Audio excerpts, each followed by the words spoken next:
It's usually a sad day when you have to pack up a camera back in a box, but not today, because tomorrow is Nikon D850 day. How does this sound? How does it sound? Does it sound good?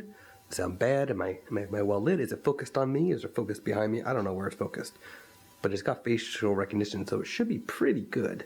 So how's this look? And how does it sound? Are you hearing the autofocus coming from the lens? Or could you not hear it?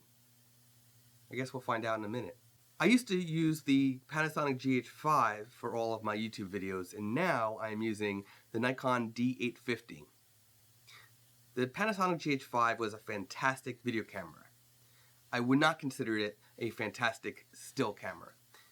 The Panasonic GH5 has horrible high ISO. It also is a micro four thirds sensor, so for stills, I actually can't consider that useful as a professional. For video, it produces a beautiful 4K video file, so I'm not so concerned about the sensor, and I've been using it with well-lit situations, so I'm not so concerned about the ISO, the horrible noise you get. I was typically filming at somewhere between 100 and 400 ISO. But I just switched to the Nikon D850. The D850 is a full-frame digital SLR. Oddly enough, it is actually the same weight as the GH5. It's very close in weight. And I've already suited it up with my spider holster strap. I've suited it up with my Really Bright Stuff L bracket. And I got the Video Mic Pro from Rode on top of it, just like I was using with the Panasonic GH5. But there's some downsides also to the D850 for video specifically.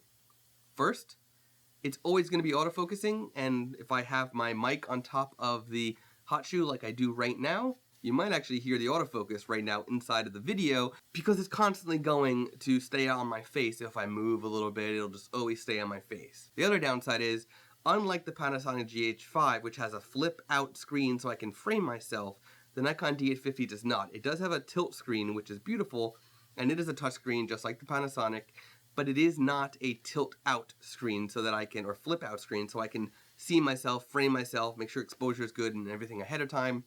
So I need to use SnapBridge, which is a Bluetooth and Wi-Fi based app that I can then load up and frame myself and whatnot.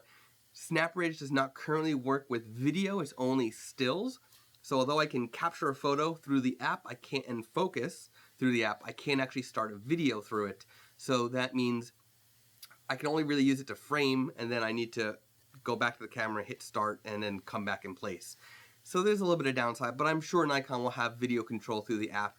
You know, they've been pushing hard on SnapBridge, so the app's been updated a lot recently. The other issue is the Panasonic GH5 had dual IS, meaning there's a stabilizer in the body and there's a stabilizer in the lens. They work together for very smooth handheld video. The D850 does not have this. Yes, Nikon lenses, many of them have VR, vibration reduction, and you can turn it on for video, and that's very useful. The lens I'm using right now is the 24-120 f4 lens, and that does have the ability to actually to use the VR with the video and have it as active, so it's always going.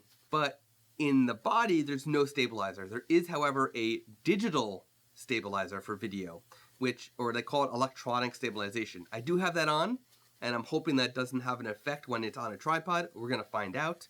But I have been testing a little bit handheld, and it's been okay. It's definitely not as smooth as a physical stabilizer mechanism, but it is pretty good nonetheless. So I'm kind of excited about it.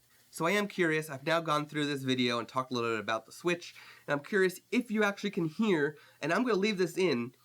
I'm going to leave this in for the video, even if it is annoying. I'm going to leave it because I want to prove the point that, you know, switching to the Nikon D850, while it's definitely a better choice for me, it may not be best for everybody, and there are definitely some flaws. Some lenses are quieter than others when you're autofocusing, but the 24-120 is not a quiet lens for autofocus. So it may not be best for you, that lens with this body, if you're planning on using the D850 for any video work and using a mic directly on top of the camera. So we'll see. We'll see what happens. And by the way, what do you think of this light? Let's turn it off. That is the Polaroid light that I'm in the process of reviewing.